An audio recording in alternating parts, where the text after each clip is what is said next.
Izin Pak, kami di sini akan mensimulasikan pembelajaran untuk mata kuliah praktikum algoritma dan struktur data pertemuan kelima, yaitu tentang teknik pengulangan atau for loop. Ya, baik. Assalamualaikum warahmatullahi wabarakatuh. Nah, jadi apa kabar saudara-saudara sekalian? Alhamdulillah. Nah, jadi hari ini kita masuk pertemuan kelima. Kita membahas tentang pengulangan. Nah, tapi sebelum kita masuk ke pengulangan, kita bahas dulu sedikit tentang materi kita yang sudah kita bahas di pertemuan sebelumnya, yaitu pengkondisian atau percabangan, yaitu itu yang membahas bagaimana suatu blok program dieksekusi jika suatu kondisi terpenuhi. Nah, kaitannya dengan pertemuan hari ini, mungkin ada yang bisa menjelaskan. Kan sudah di pertemuan sebelumnya, di akhir pertemuan sebelumnya sudah saya kasih tugas untuk mencari tahu, untuk mempelajari di rumah tentang pengulangan ini. Ada mungkin yang bisa? Silakan angkat tangan. Oke, silakan Areta. Itu kan dia berkaitan dengan pertemuan hari ini ya, untuk looping ya. Jadi pada saat kita untuk mendeklarasikan dari for loopingnya ada 3 nanti ya, for, while, dan while. Deklarasi itu salah satu menggunakan if. Mungkin ada jawaban yang lain atau kurang tepat gimana Pak? Hampir tepat. Mungkin ada lagi? Siap.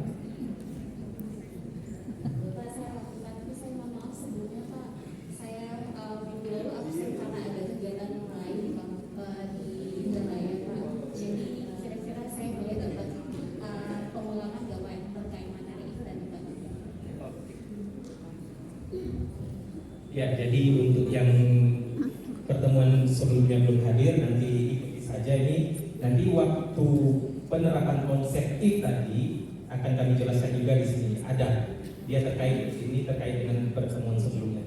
Ya, untuk materi saya persilakan kepada Bu Dewi untuk menyampaikannya. Terima kasih Pak Miki. Jadi mungkin kalau tujuan dari pembelajaran sudah kita bahas ya di pertemuan pertama berkaitan dengan RPS, dan sudah cukup jelas ya berkaitan dari sampai pembelajaran, kemudian CPMK gitu ya. Nah, untuk pertemuan kali ini CPMK-nya adalah kita berharap nanti kalian bisa menjelaskan apa sih sebenarnya konsep pengulangan itu ya. Oke, jadi untuk struktur dasar algoritma sebenarnya ada 3 kan. Pertama kali adalah struktur hitungan, kedua struktur percabangan yang minggu lalu, kemudian hari ini adalah struktur pengulangan. Jadi struktur pengulangan itu adalah struktur algoritma yang baris instruksinya itu dilakukan berulang-ulang gitu ya, sesuai katanya ya, ada ulang di situ. Tapi ada satu kondisi yang harus kita lihat di situ, apakah masih tetap terpenuhi untuk mengulang atau tidak. Kalau tidak, berarti kita berhenti instruksinya.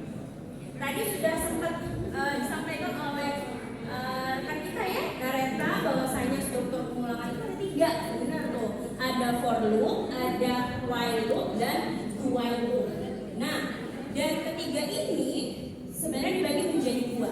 Jadi ada yang bisa dihitung, ada yang tidak bisa dihitung. Jadi kalau kita sudah tahu bahwasanya kita berapa kali sih akan mengulang, maka kita pakainya for loop.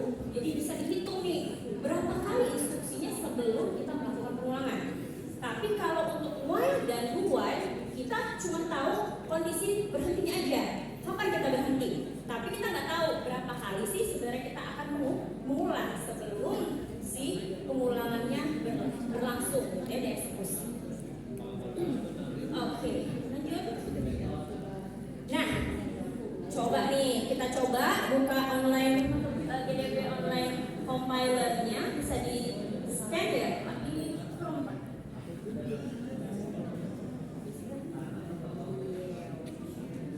Langsung di pakai handphone bisa? Ya, buka ya. Oke, langsung di scan aja barcode-nya. Jadi di situ kalian langsung sudah ya.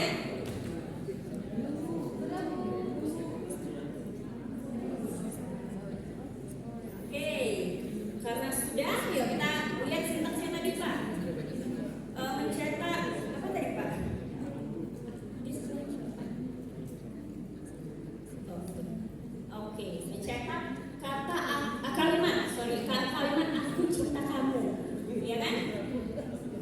Oke. Nah, kalau sintaksnya kita tuliskan ya, satu baris ini ya, cuma dia mencetak kalimat aku cinta kamu gitu ya. Kalau kita eksekusi karena maka hasilnya adalah menampilkan string atau kalimat aku cinta kamu satu baris.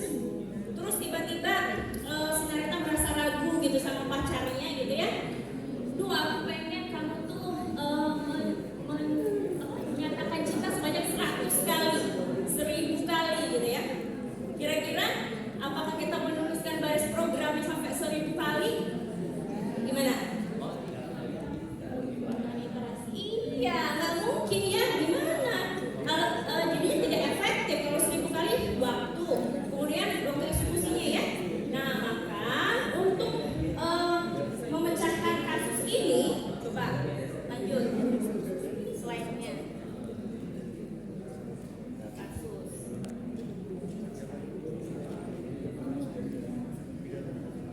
Nah, berarti yang cocok kira-kira pakai sintaks apa?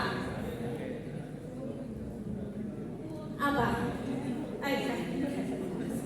Kalau saya lihat sepertinya for loop ya, karena menurut saya for itu udah diketahui, dia udah diketahui berapa iterasi pengulangannya. Kalau while tadi dia itu sudah diketahui terus dilakukan sampai dengan while loop.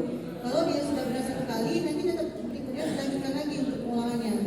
Mungkin lebih efisien pakai for loop ya. Oke, jadi benar ya. Jadi kalau untuk kasus ini kata kunci itu kan ada 100 kali. Berarti kan udah tahu di awal kita akan menuliskan sebanyak 100 kali. Berarti yang paling efisien adalah for. Tapi bukan berarti while dan dual nggak bisa ya. Tapi kita harus dalam membuat suatu algoritma itu harus efektif dan efisien. Jadi semakin sedikit baris program maka semakin baik. Ya, mungkin kita coba sama-sama ya for loop-nya pakai EDB compiler-nya tadi ya, EDB online compiler. Gimana bisa?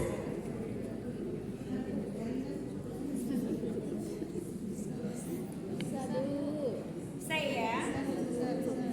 Oke, kalau iseng bisa ditulis di situ 10.000 gitu ya. Wah, jadi ya banyak banget gitu ya muncul ya, bisa ya. Oke. Nah, sekarang kita coba latihan ya, gimana mengubah struktur for ini masih dengan kasus yang sama, tapi menggunakan while dan do while ya. Dikerjakan dulu, nanti kita sama-sama bahas.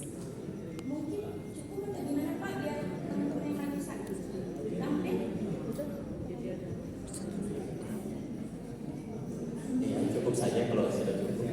Oke, silakan. Ini kelompok terakhir. Rinci. Ya, terakhir. Betul. Nah, jadi kita barusan sudah mempelajari tentang for loop. Tugas di rumah adalah diskusikan untuk kasus di mana kita menginput data, lalu data pengulangan penginputan data itu berhenti jika dia menerima angka tertentu, misalnya minus 387. Nah, kalian diskusikan secara berkelompok, satu kelompok 3 orang, dan nanti presentasikan, jelaskan alasannya kenapa metode pengulangan itu yang paling cocok. Dan selain itu juga pelajari untuk materi berikutnya ya tentang array atau lari. Ya, kelas hari ini ya silakan bebas, tadi kasusnya bebas, yang penting ada kaitannya dengan for itu, pengulangan itu. Sama-sama. Mungkin ada lagi yang mau ditanyakan? Ya, karena tidak ada lagi yang mau ditanyakan, kelas hari ini cukup sekian. Assalamualaikum warahmatullahi wabarakatuh.